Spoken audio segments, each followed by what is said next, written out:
faraona Hatshepsut. Inače, nekoliko riječi o kraljici Hatshepsut.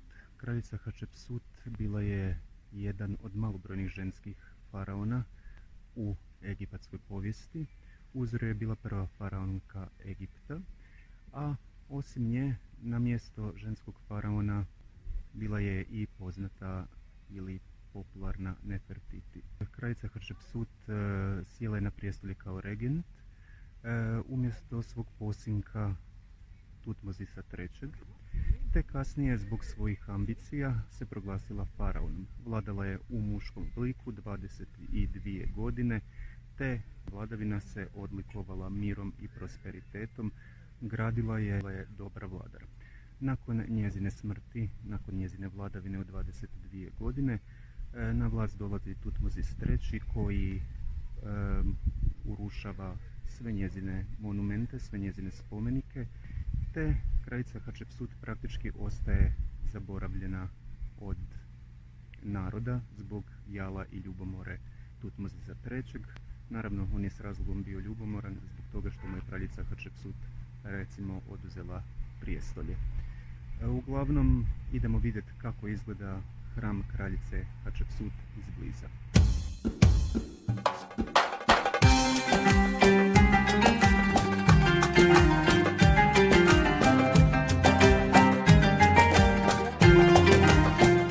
Nekoliko riječi o samom hramu kraljice Hatshepsut ili kraljice faraona Hatshepsut.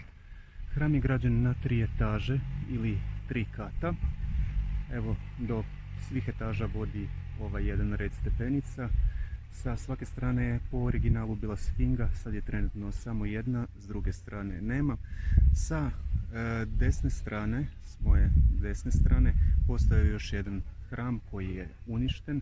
Također sam rekao da je svaki lik i skulptura kraljice Hatshepsut uništena od njezinog posinka Tutmozisa III koji je poslije nje došao na vlast.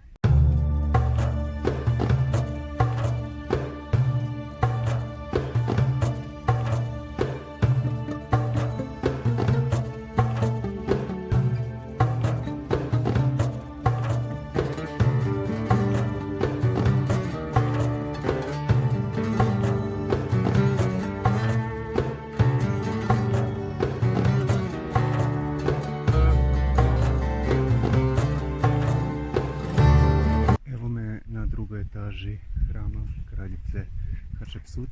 Evo, vidite ga iza mene. Sa ove druge strane, kad se okrenem, vidite veliku egipatsku pustinju, dolinu kraljeva u kojoj je smješten i ovaj hram. U pozadini se možda, evo, može vidjeti ovo što vidite zeleno, je plodna ravnica rijeke Nil, iako je rijeka Nil u to doba Gornjeg kraljevstva ili novih dinastija faraona dosezala skoro do samog hrama kraljice Hatshepsut.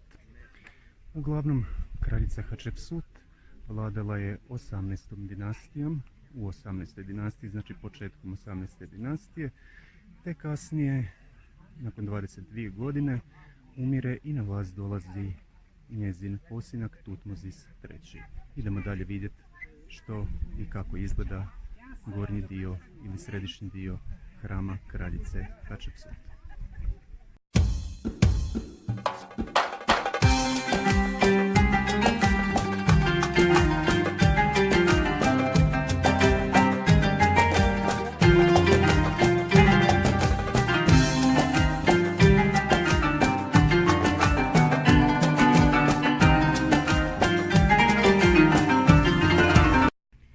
Upravo se penjem na 3. etažu hrama kraljice faraona Hatshepsut.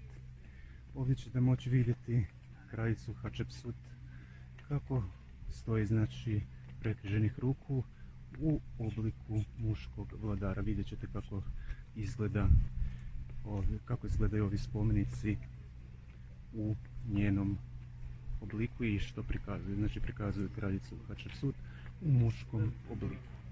Evo, iza mene su ovi veliki kolosi ili velike statue kraljice Hatshepsut u obliku muškog faraona.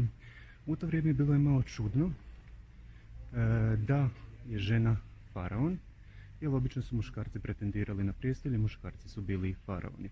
No, kao što sam rekao možda na početku već, bilo je par žena koji su, osim kraljice Hatshepsut, također bili faraoni i vladali kao faraoni. Jedna od njih je i Nefertiti, koja je nakon smrti svog muža preuzela vlast i vladala kao faraon. Uglavnom, evo, ovo je pogled sa 3. etaže. Kažu da je veličanstven. Nadam se da vam se sviđa. Uglavnom vidite veliku pustinju, dolinu kraljeva iza mene, te naravno plodnu ravnicu Nila.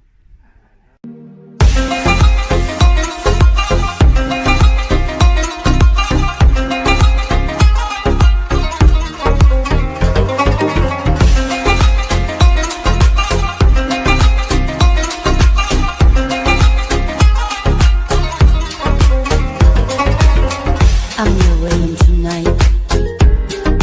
I know you want it. You can do it if you try.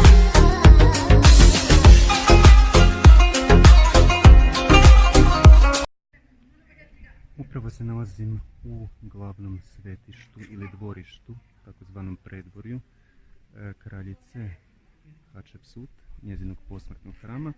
Inače, ovaj posmrtni hram posvećen je bogu Amon-Ra i kraljici Hatshepsut, a ovo što vidite iza mene je glavno svetište u kojem se nalazi oltar kraljice Hatshepsut, posvećen kraljici Hatshepsut i bogu Amon-Ra kao vrhovnom božanstvu tog vremena ili tog doba Gornjeg Egipta. Idemo vidjeti kako izgleda to glavno svetište.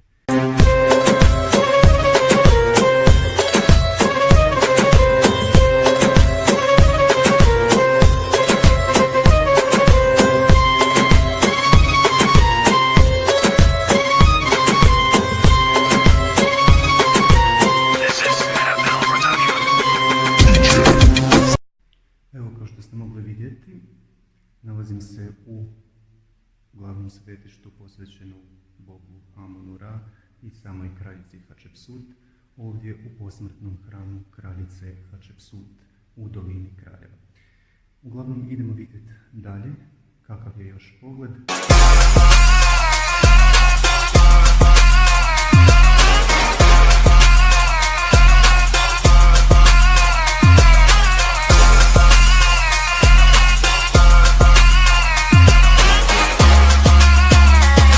I evo, završili smo s obilaskom posljednje etaže hrama posvećenoj kraljici Hatshepsut i bogu Amon-Ra.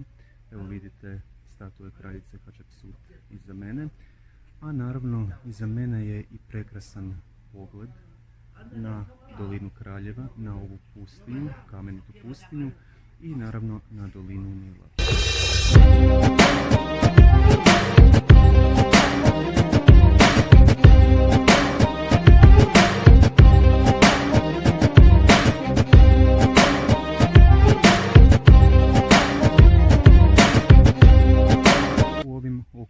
Stijenama i brdima nalaze se grobnice u kojoj su bili pokopani plemenitaši i zbog toga je i ovaj hram došao na dobar glas i bio značajan zbog toga što su plemenitaši htjeli biti pokopani baš kod posmrtnog hrama kraljice Hatshepsut.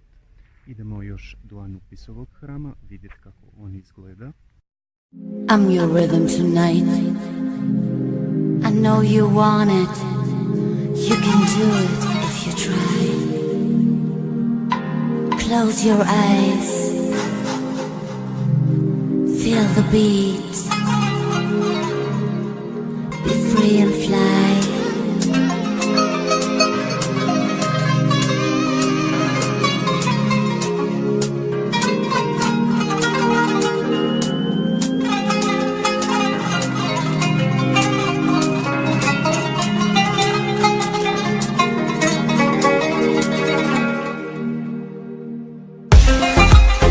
Upravo sam izašao iz Anubisovog hrama. Vidjeli ste kako je lijepo oslikan. Znači sve ove slike na zidovima koje su doslovno isklesane u zidovima su i obojene. kao što je bio i sam hram. Znači svi hramovi ovi koje smo vidjeli, kao i Karnak, hramovi u Karnaku, zatim hram kraljice Hatshepsut, bio je obojen žarkim bojama i privlačio veliku pažnju i ljudi su ga gledali sa posebnim oduševljenjem, kao što su štovali i kraljicu Hatshepsut dok je bila na vlasti. Jedna od odlika kraljice Hatshepsut je u tome što je vladala mirno, nije vodila ratove i bila je dobra u politici, to jest i održavanju dobrih veza sa trgovcima. When the